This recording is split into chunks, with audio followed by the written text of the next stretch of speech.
Colombiana di nascita, veneta di cuore. Ciao a tutti, o mejor dicho, hola a todos.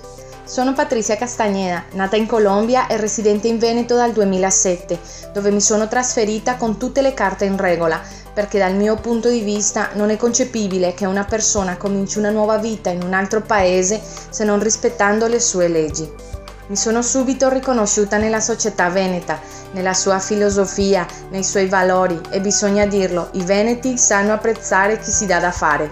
Ma mentre passava il tempo e vedevo l'operosità della gente attorno a me, mi scontravo con l'Italia e le sue inefficienze, gli sprechi, i paradossi giuridici, la generale impressione che a giovare della situazione fosse sempre il furbo, l'illegale, il clandestino.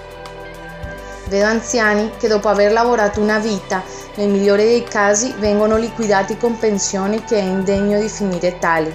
Vedo persone che hanno fatto sacrifici enormi per pagare mutui e prestiti, per comprare una casa, il furgone nuovo per l'attività e il negozio che hanno sempre sognato e si vedono tassare il frutto del loro lavoro in maniera inumana. Poi mi sono chiesta, ma dove vanno a finire questi fiumi di denaro? Vanno a finire lontani dal Veneto, scialacquati in mille rivoli per garantire i privilegi ad uno Stato, ad un sistema centralistico che già da tempo non ha più niente da offrire. Ho sentito subito affinità con l'ideale indipendentista, dapprima solo per quanto riguarda la parte economica, ma ben presto ho scoperto che c'era molto di più.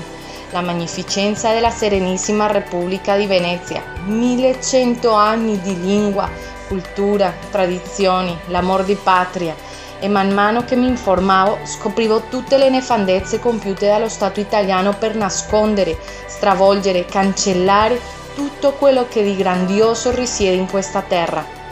Sono sicura che questo popolo che sin dall'inizio mi ha accolta a braccia aperte, la sua terra, la sua gente, i suoi valori, meritino un posto di riguardo nel panorama mondiale.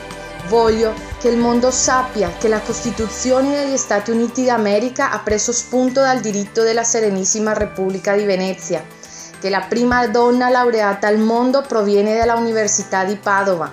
Voglio che si sappia che Marco Polo, Vivaldi, Canaletto, Palladio, Goldoni, Marcantonio Bragadin, per citare alcuni nomi, erano veneti, sì, veneti.